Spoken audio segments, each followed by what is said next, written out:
Hi, I'm Doug Powell. This is my kitchen, and today we have renowned microbiologist Randy Phebus here.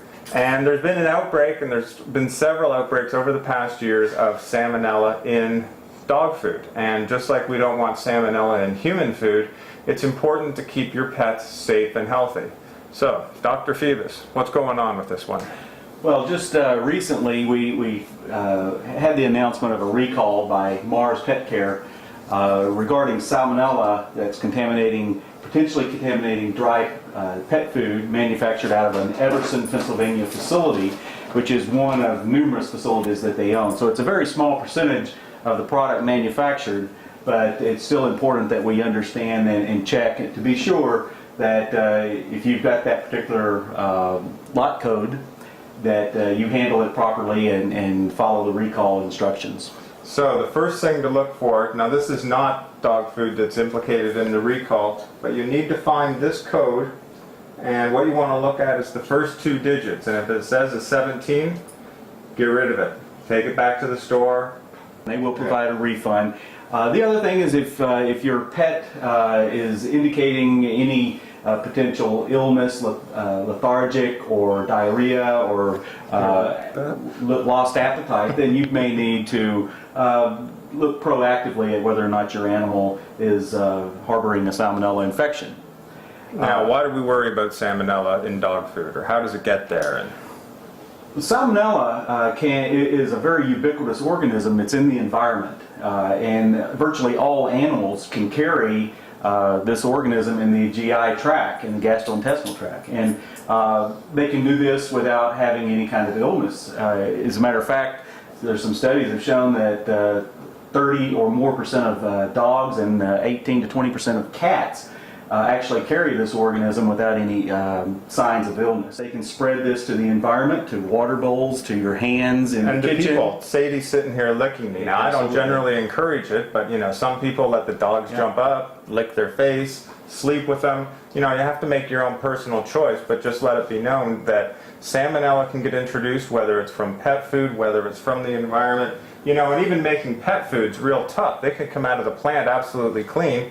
And like most dog owners, I don't wash the dog dish every day, so maybe this has been sitting here for a while, flies coming in and out, who knows what's on here. Just from the dogs licking it, they transfer stuff that grows, and then I go and stick it in this big bag, and I've now provided in this nice 85-degree Kansas heat a lovely incubating growth environment for salmonella. Randy, how should we store our pet food?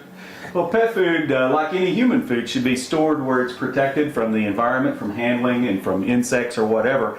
In a case of Doug's open bag of pet food here, the optimal way would to have put that bag inside some sort of plastic trash can container that would have a top that we could seal it. Something like this. Yeah, or there's some product, this is cat food, which is just as important and can carry salmonella, that you can buy it already in a manufactured container that will help seal it. And I do have a plastic container, but we wanted to show how potentially bad I could be.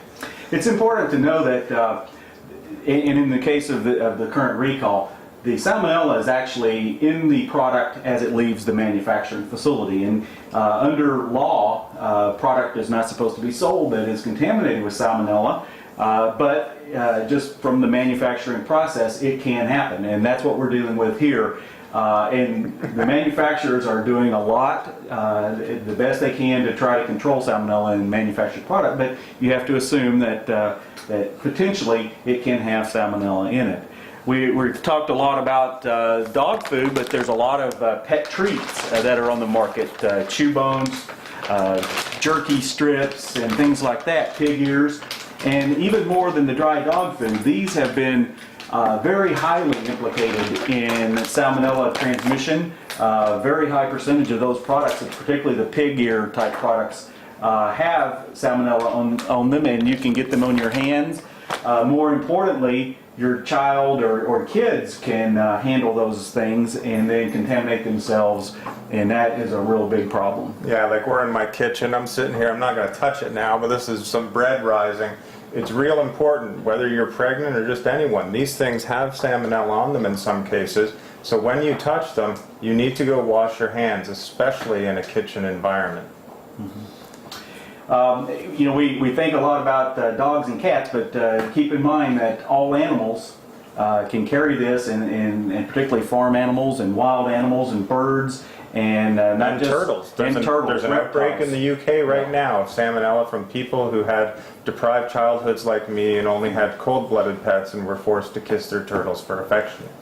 So to just give consumers advice, wash your hands after handling any of this product, store the product correctly, keep water bowls and feed bowls clean and dry as far as the feed goes, and follow good practices that you would use for human food in your kitchen.